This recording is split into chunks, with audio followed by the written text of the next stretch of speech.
Hello বন্ধুরা, welcome to our channel Bong sports আড্ডা। নিয়ে চলে এলাম আরও একটা আপডেটেড ভিডিওটায় রয়েছে বেশ কিছু গুরুত্বপূর্ণ আপডেট যা তোমাদের সঙ্গে এই ভিডিওটাই শেয়ার করে নেব। শুরু করব ডুরান্ড কাপের আপডেট দিয়ে। আজকে ডুরান্ড কাপে মুখোমুখি হয়েছিল জামশেদপুর এফসি এবং ত্রিভুবন আর্মি এফটি। এই দুই দলের মধ্যে আজকের ম্যাচটা কিন্তু যথেষ্ট উত্তেজনাপূর্ণ, প্রতিদ্বন্দ্বিতাপূর্ণ এবং থ্রিলিং একটা ম্যাচ হয়েছে। যে থ্রিলিং ম্যাচে শেষ পর্যন্ত জামশেদপুর এফসি ত্রিভুবন আর্মি এফটিকে ৩-২ গোলে পরাজিত করেছে। জামশেদপুর এবং ত্রিভুবনের মধ্যে এই ম্যাচে খেলার একেবারে প্রারম্ভিক পর্বেই কিন্তু এগিয়ে যায় জামশেদপুর এফসি। তারা ৩ মিনিটের মাথায় গোল তুলে নেয়, গোল করেন সার্থক গুলুই। এরপর কিন্তু ত্রিভুবন এফসি সমতায় ফেরে, তারা ২৪ মিনিটের মাথায় গোল করে সমতা ফিরিয়ে আনে। যদিও তাদের এই সমতা ফেরানো দীর্ঘস্থায়ী হয়নি, আবারও এগিয়ে যায় জামশেদপুর এফসি ৩০ মিনিটের মাথায়। এবার জামশেদপুর এফসির হয়ে গোল করেন মোহামেডান স্পোর্টিং ক্লাবের প্রাক্তন ফরওয়ার্ড মনবীর সিং সাইনি। তিনি ৩০ মিনিটের মাথায় গোল করে দলকে এগিয়ে দিয়ে বিরতিতে নিয়ে যান।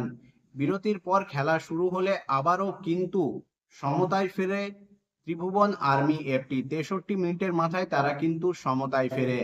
এরপর যখন ম্যাচটা 50-50 মনে হচ্ছিল, তখনই কিন্তু আবারও বাজিমাত করে জামশেদপুর এফসি এবং তাদের হয়ে সুপার সাব হিসেবে নেমে গোল করে দলকে মূল্যবান ৩টে পয়েন্ট এনে দিলেন নিখিল বার্লা। তার গোলেই কিন্তু জামশেদপুর এফসি ত্রিভুবন এফসিকে হারিয়ে তাদের প্রথম জয়টা তুলে নিল। ম্যাচটা কিন্তু যথেষ্ট উত্তেজনাপূর্ণ ম্যাচ হয়েছে। ম্যাচটা কিন্তু দু দলের মধ্যে যে কেউ জিততে পারত, তবে যোগ্য দল হিসেবেই আজকের ম্যাচ থেকে ৩ পয়েন্ট সংগ্রহ করেছে জামশেদপুর এফসি। এরপর চলে আসবো পরবর্তী আপডেটটা মোহনবাগান সুপার জায়ান্টকে নিয়ে। মোহনবাগান সুপার জায়ান্টকে নিয়ে দুটো আপডেট তোমাদের সঙ্গে শেয়ার করার রয়েছে। প্রথম আপডেটটা হলো, তোমরা বেশ কিছুদিন ধরে পুরো মোহনবাগান সমর্থকেরা কিন্তু অপেক্ষায় ছিল কবে মোহনবাগান অ্যানাউন্সমেন্ট করবে। ইস্ট বেঙ্গল একের পর এক, অর্থাৎ চিরপ্রতিদ্বন্দ্বী দল পরপর অ্যানাউন্সমেন্ট করে যাচ্ছে। অবশেষে মোহনবাগানের তরফ থেকেও কিন্তু এই মরশুমে তাদের অন্যতম বড় সিগনেচারের অ্যানাউন্সমেন্ট চলে এসছে, হ্যাঁ, অভিষেক সিং এর।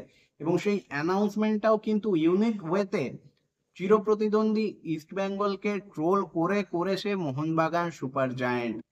এই ডিলটা কিন্তু বিরাট একটা পরিমাণ টাকার ডিল, যেখানে ৪ বছরের চুক্তিতে মোহনবাগানের সই করেছেন অভিষেক সিং পাঞ্জাব এফসি থেকে। যেখানে পাঞ্জাব এফসি কে ট্রান্সফার ফি বাবদ প্রায় 1.8 করোড় টাকা দিয়েছে মোহনবাগান সুপার জায়ান্ট, এবং ৪ বছরের এই যে ডিল, সেখানে 8.1 করোড় টাকা পাবেন অভিষেক সিং মোহনবাগানে খেলার জন্য। অর্থাৎ হিউজ একটা ডিল এটা, এবং সেই ডিলের অফিসিয়াল অ্যানাউন্সমেন্ট শেষ পর্যন্ত চলে এলো।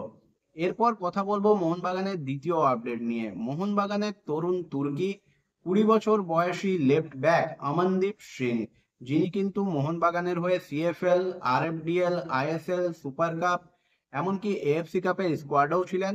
সিএফএল, আরএফডিএল এ তিনি যথেষ্ট ভালো পারফরমেন্স মেলে ধরেছিলেন। এমনকি সিনিয়র পর্যায়ে সুপার কাপে যে দুটো ম্যাচ খেলেছেন, সেখানে কিন্তু তার পারফরমেন্স সকলকে মুগ্ধ করেছিল। সেই তরুণ লেফট ব্যাককেই কিন্তু এবার অফিসিয়ালি বিদায় জানালো মোহনবাগান সুপার জায়ান্ট। আজকে তারা অফিসিয়ালি অমনদীপ সিংকে ছাড়ার ঘোষণা করে দিয়েছে। এবং এই মুহূর্তে যে আপডেট উঠে আসছে, তাতে অমনদীপ সিং এর পরবর্তী গন্তব্য হিসেবে উরুগুয়ের সেকেন্ড ডিভিশন ক্লাব সিডিএস কুপারের নাম উঠে আসছে। এবং এটা যদি সত্যি হয়, তাহলে এটা কিন্তু অমনদীপ সিং এর ফিউচারের জন্য একটা দুর্দান্ত স্টেপ বলা যেতে পারে।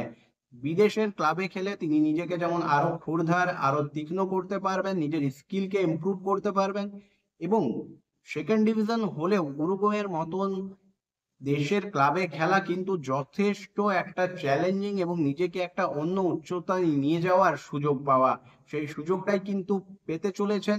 এই মুহূর্তে যে আপডেট রয়েছে তাতে অমনদীপ সিং। তোমাদের কি মনে হয়, অমনদীপ সিং এর কি উরুগুয়ের এই সেকেন্ড ডিভিশন ক্লাবে যোগদান করা উচিত, নাকি ভারতের কোনো ক্লাবে খেলা উচিত? অবশ্যই তোমরা তোমাদের মতামত কমেন্ট করে জানাবে। এরপর চলে আসবো আজকের এই ভিডিওর একেবারে শেষ আপডেটে, সেটা মোহামেডান স্পোর্টিং ক্লাবের কালকের ম্যাচ নিয়ে। হ্যাঁ, কালকে কলকাতা ফুটবল লিগে মোহামেডান স্পোর্টিং ক্লাবের ম্যাচ রয়েছে। রেনবো অ্যাথলেটিক ক্লাবের সঙ্গে। যে ম্যাচটা আগে হওয়ার কথা ছিল 13ই জুলাই, খারাপ আবহাওয়ার কারণে ম্যাচটা পরিত্যক্ত হয় এবং কালকে সেই ম্যাচটাই রিশিডিউল হয়েছে। কালকে এই ম্যাচটা হবে নৈহাটি স্টেডিয়ামে বিকেল 3টে থেকে। রেনবো অ্যাথলেটিক ক্লাব কিন্তু যথেষ্ট ভালো দল এবং এই মরশুমে যথেষ্ট ভালো ফুটবল খেলছে। একটা কথা তো বারবার বলছি, এবার কিন্তু বড় দল বা ছোট দল বিচার করা সত্যিই খুব কঠিন। প্রতিটা দল কিন্তু একে অপরকে কঠিন চ্যালেঞ্জ ছুড়ে দিচ্ছে। রেনবো অ্যাথলেটিক ক্লাব এই মুহূর্তে 5 ম্যাচে 8 পয়েন্ট নিয়ে লিগ তালিকায় 8 নম্বরে রয়েছে। তারা 2টো ম্যাচ জিতেছে, 2টো ম্যাচ ড্র করেছে, একটা ম্যাচ হেরেছে। অন্যদিকে মোহামেডান স্পোর্টিং ক্লাবের অবস্থা যথেষ্ট খারাপ। 4 ম্যাচ খেলে মাত্র 1 পয়েন্ট নিয়ে লিগ তালিকায় 12 নম্বরে রয়েছে। অর্থাৎ মোহামেডান স্পোর্টিং ক্লাব এই মুহূর্তে প্রিমিয়ার ডিভিশনের রেলিগেশন গ্রুপে অবস্থান করছে, যা কিন্তু মোহামেডান স্পোর্টিং ক্লাবের মতো একটা দলের জন্য যথেষ্ট হতাশার এবং লজ্জার। কালকে এই ম্যাচটা কিন্তু মোহামেডান স্পোর্টিং ক্লাবের জন্য সহজ হবে না। রেনবো একে তো যথেষ্ট ভালো ফুটবল খেলছে, তাছাড়া মোহামেডান স্পোর্টিং ক্লাব পরপর ইতিমধ্যেই তাদের কিন্তু সিএফএল এ হারের হ্যাট্রিক হয়ে গেছে, যাতে কিন্তু খেলোয়াড়দের মনোবল এমনিতে তলানিতে রয়েছে। সেই অবস্থায় কালকে ম্যাচ খেলতে নামতে হচ্ছে মোহামেডান স্পোর্টিং ক্লাবকে। এখন দেখার কালকের ম্যাচের জন্য কোচ মেহরাজউদ্দিন ওয়াডু কিভাবে খেলোয়াড়দের মোটিভেশন করেন, কিভাবে খেলোয়াড়েরা নিজেদেরকে রেনবো অ্যাথলেটিক ক্লাবের বিরুদ্ধে তুলে ধরে এবং দলকে জয়ের রাস্তায় ফেরায়। মোহামেডানের কিন্তু এই মুহূর্তে পয়েন্ট নয়, জয় প্রয়োজন। একটা জয় কিন্তু দলের চেহারা বদলে দিতে পারে, আর একটা হারেই কিন্তু দলকে আরো তলানিতে আরো অন্ধকারে ঠেলে দেবে। এবং এটার জন্য শুধুমাত্র খেলোয়াড়েরা দায়ী নয়, বা কোচকে দায়ী করাও ঠিক হবে না।